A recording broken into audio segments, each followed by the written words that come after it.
All right, so I just woke up maybe less than an hour ago, 30 minutes ago, and I was going to go work out, but turns out, so I have the garage set up. The door to the garage is locked, so it looks like at least for the time being, I am not going to get a workout in. So, me being myself, I want to stay somewhat productive and just share what's on my mind. So, anyway, um, I listened to a lot of J. Cole, and so there's this song that comes up every once in a while I listen to it it's called Close from his new album, The Off Season. Um, and he talks about how he's finally getting to what seems to be the pinnacle of his career, of his purpose. Um, he's talking about how everyone else is doing whatever they want, they're getting distracted, but he's so close, and he repeats that, but I'm so close.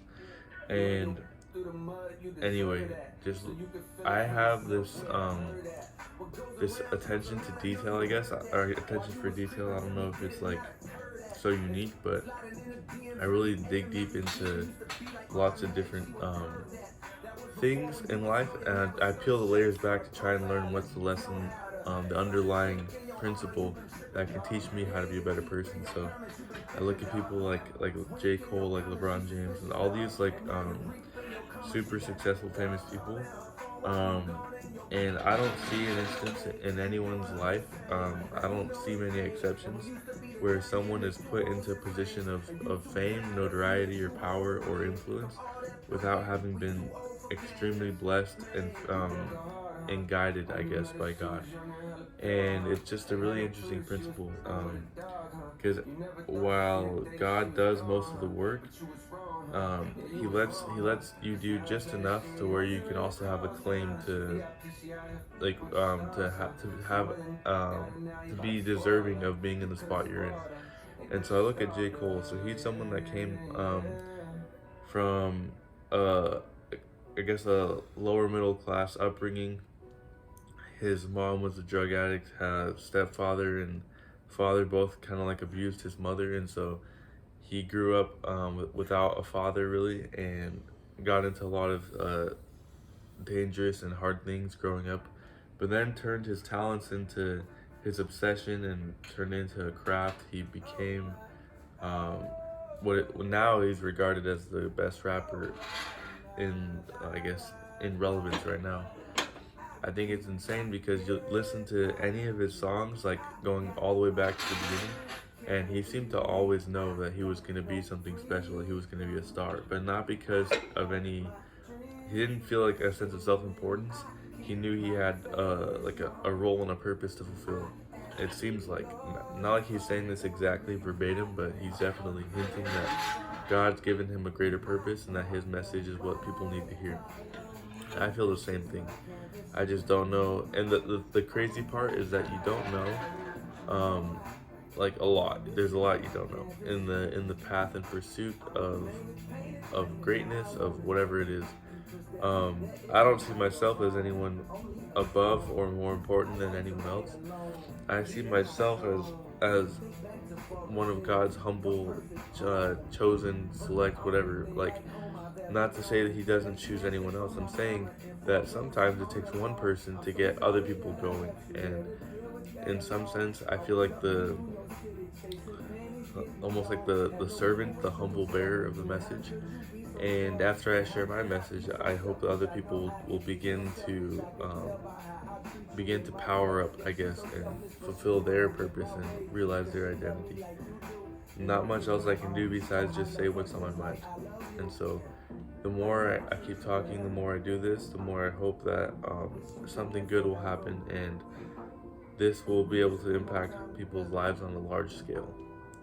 Hopefully, this ages well, is what I'm trying to say. So, anyway, that's what I'm thinking about this morning as I'm working out. It's like I've thought about it a couple times. Like literally, at this point, I'm making YouTube videos, and I don't get more than a handful of views per video. Even though I've made 60, 70, like 77 videos. I even got up to 80 at one point, but then I actually deleted several because I know for a fact that not all my videos are great. And in fact, only a few of them are even really good. I'm just practicing at this point because I want to get to a point where each video is going to be useful and effective in being able to communicate something. So videos where I don't talk about important things and things I talk about, um, like are communicated with this without a sense of passion or urgency, I want to delete those videos, and I only want to make videos that convey a sense of energy and excitement for life. Anyway, so that's it. That's where I'm at, and I expect hopefully that something will come of this, because if not, there's no other reason to do this besides the fact that God asked me to. God put it in my heart. I should get my voice out there. That I should voice my thoughts and speak my mind. Um, and if he can do what he did for LeBron James, J. Cole, and anyone else like Big Sean or Lil Wayne or anyone else, he can do the same for me. But I don't want him to just make me famous. I don't care about fame. I want my voice to reach millions of people in order to inspire them to look up, to look to God, and look back at themselves, and to figure out what that relationship is, because there is one there. Not only an emotional, psychological thing, it's like a physical, literal relationship.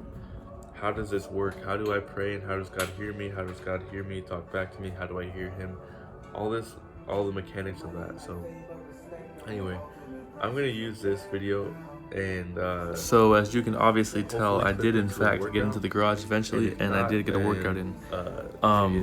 What I wanted to do today is the same as I've always done, is just to speak my mind, but really I wanted to explain something. Sometimes I feel like I can't explain myself enough, and sometimes it might seem as if I'm being apologetic, which I shouldn't be. But anyway, I try and create this appeal through fitness to anyone wanting to get better physically, and at the same time I try and provide some sort of a spiritual guidance for anyone listening.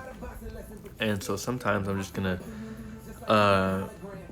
I might not do it perfectly, right? Like I might balance it incorrectly. I might do too much of the fitness or too much of the spiritual. But really, in my opinion, I can't do enough of the spiritual.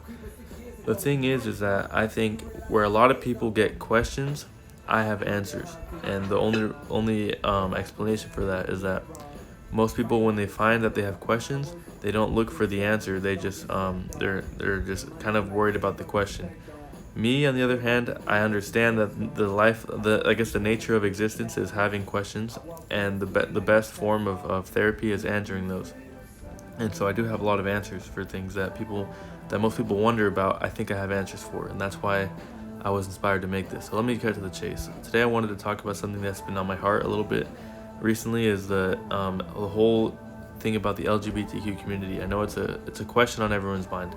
When it not like of what it is, but basically why it is, how it is, what's the purpose. Because if you believe in God, you also believe that he created all people, all beings, all life, and at the same time he gave the commandments, which tell us that homosexuality is a sin, that and it would insinuate that anything involving like a different identity, I guess, or anything outside of what's perceived as normal might be considered sinful behavior if you put it in the context of God.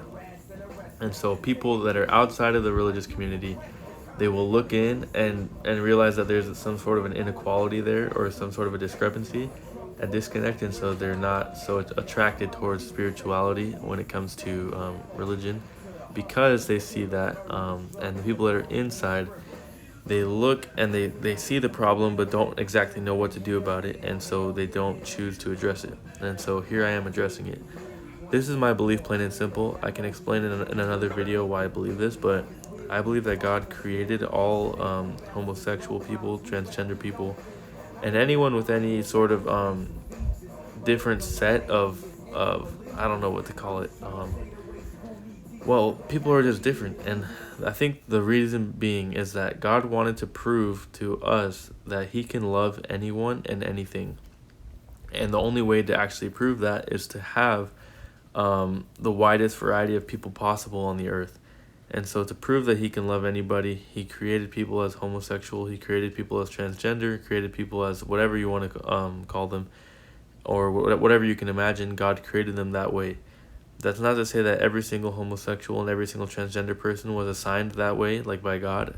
Sometimes people make their own choices.